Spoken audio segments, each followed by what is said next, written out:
اللہ اس چیز کے اوپر قدرت رکھتے تھے اور رکھتے ہیں کہ دین اسلام کے آغاز کے اندر قرآن پاک کو خانہ کعبہ کی چھت کے اوپر نازل فرماتے اور لوگوں کو حکم جاری کر دیتے کہ لو بھئی نظام حیات آ گیا ہے، دستور حیات آ گیا، اس کے مطابق زندگی گزارنی۔ لیکن اللہ تعالیٰ کی ذات نے رسول اللہ صلی اللہ علیہ وسلم کو زندگی کے ساتھ دنیا کے اندر مبعوث فرمایا اور ساتھ قرآن پاک نازل فرمایا اور ساتھ حکم صادر فرمایا کہ قرآن پاک کو پڑھتے جاؤ اور رسول کے احکامات کے اوپر عمل جو ہے وہ کرتے جاؤ۔ مسلمانوں کے لیے دنیا کا سب سے بڑا خزانہ جو ہے اللہ کے رسول صلی اللہ علیہ وسلم، آپ کی سیرت طیبہ، آپ کی حیات اطہر ہے۔ جو قومیں اپنے ماضی کو بھول جاتی ہیں وہ قومیں اپنے حال کو، اپنے مستقبل کو بھی ضائع کر دیتی ہیں۔ نبی کریم صلی اللہ علیہ وسلم آپ کی زندگی کے ساتھ ہر چھوٹی سے چھوٹی چیز، جس چیز کا تعلق آپ کی ذات کے ساتھ ہو جاتا ہے، اس کی جانکاری رکھنا ہمارے لیے بڑی ہی جو ہے وہ لازمی اور ملزوم چیز ہے۔ آپ صلی اللہ علیہ وسلم ہمارے لیے مشعل راہ ہیں، آپ ہمارے لیے روشنی ہیں، آپ ہمارے لیے نور ہیں۔ ہمارے بچپن سے یہ پہلے بڑا معاملہ ہوتا تھا کہ آپ صلی اللہ علیہ وسلم، آپ صلی اللہ علیہ وسلم بطور جنس آپ انسان ہیں، بطور صفت آپ نور ہیں۔ آپ صلی اللہ علیہ وسلم کی داڑھی نور ہے۔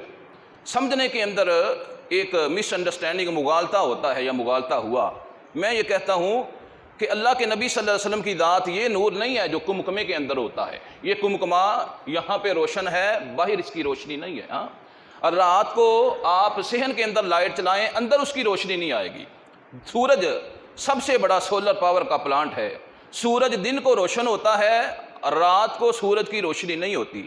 پھر چاند آ جاتا ہے، چاند رات کو روشن ہوتا ہے، چاند کی روشنی رات کو نہیں ہوتی۔ اللہ کی ذات مشیت مسکرا کے کہتی ہے یہ تمام کے تمام نور جو ہیں یہ ناقص ہیں، یہ نامکمل ہیں۔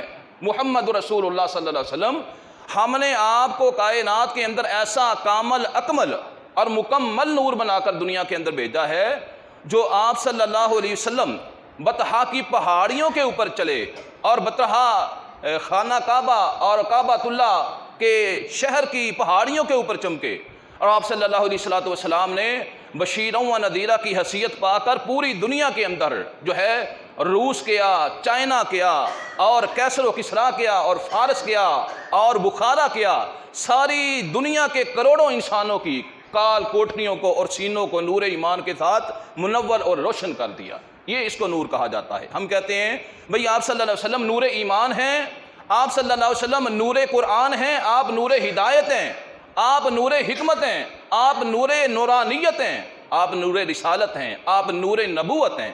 بس سمجھنے کی بات ہے۔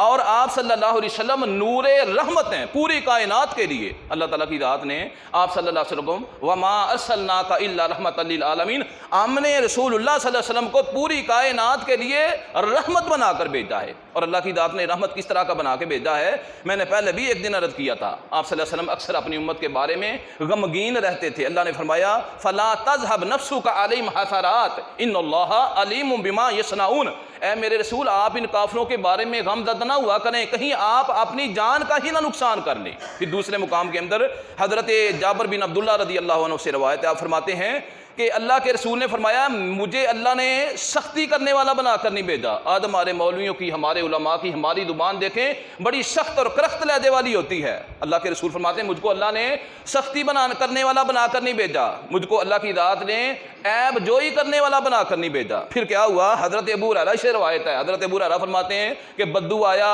آ کر اس نے مسجد نبی کے صحن کے اندر پیشاب کر دیا، صحابہ کو غصہ آیا، اللہ کے رسول نے منع فرما دیا، فرمایا خبردار وہ ناسمجھ ہے، اس کو پتہ نہیں ہے، اس کے کیے کے اوپر پانی بہا دو۔ اور ساتھ ہی وہاں پہ کھڑے ہو کے ارشاد فرمایا فَإِنَّمَا بُعِثْتُمْ مُيَسِّرِينَ وَلَمْ تُبْعَثُوا مُعَسِّرِينَ، اللہ کی ذات نے مجھ کو آسانیاں پیدا کرنے والا بھیجا ہے، اللہ کی ذات نے مجھے آسانیاں بنانے والا، آسانیوں کے راستے پیدا کرنے والا بنا کے بھیجا ہے۔ اللہ کی ذات نے مجھ کو سختی کرنے والا بنا کر نہیں بھیجا۔ اور اللہ کے رسول نے فرمایا صرف وہ بندہ بدبخت ہوتا ہے جس کے سینے کے اندر سے رحمت کا جذبہ نکل جاتا ہے، جس کے سینے کے اندر سے رحمت جو ہے وہ چھین لی جاتی ہے۔ ایک حدیث میں آپ حضرات کے سامنے بیان کر رہا ہوں، مسلم کی روایت ہے، اللہ کے رسول صلی اللہ علیہ وسلم آپ کے صحابی ارشاد فرماتے ہیں، حضرت عبداللہ بن عمر بن عاص وہ فرماتے رسول اللہ نے قرآن پاک کی آیت پڑھی فمن تابعنی فإنہ منی۔ حضرت ابراہیم علیہ السلام نے آسمان کی طرف دیکھا، اللہ سے فرمایا اے اللہ جو میرے بندوں میں سے یا میری قوم کے اندر سے میری پیروی کرے گا وہ تو میرا ہی ہے، یا اللہ جو گناہ گار ہوگا اگر آپ چاہیں تو آپ اس کو بھی معاف کر سکتے ہیں۔ حضرت عیسیٰ علیہ السلام کی باری آئی، فرمانے لگے وَإِن تُعَذِّبْهُمْ فَإِنَّهُمْ عِبَادُكَ وَإِن تَغْفِرْ لَهُمْ فَإِنَّكَ أَنْتَ الْعَزِيزُ الْحَكِيمُ۔ اے اللہ اگر تو چاہے تو اپنے بندوں کو جو ہے عذاب دے دے، تیرے ہی بندے ہیں، اگر تو چاہے تو معاف کر دے، یا اللہ تو بڑا غالب حکمت والا ہے۔ لیکن جب اللہ کے رسول صلی اللہ علیہ وسلم کی باری آتی، حدیث کے اندر آتا ہے ہاتھ اٹھائے ہوئے رات کی تنہائی، سناٹا، اندھیرا اور تاریکی کے اندر، اور چھم چھم آنکھوں سے آنسو جاری، اور فرمایا ربی امتی ربی امتی۔ اب اللہ کی ذات کو ہر چیز کا پتہ ہے، جبرائیل کو بھیجا کہ جاؤ پوچھ کے آؤ میرا پیغمبر میرے رسول اتنے ناراض اور پریشان کیوں ہیں۔ اللہ کے رسول صلی اللہ علیہ وسلم ساری حالت جو ہے وہ بیان فرما دی۔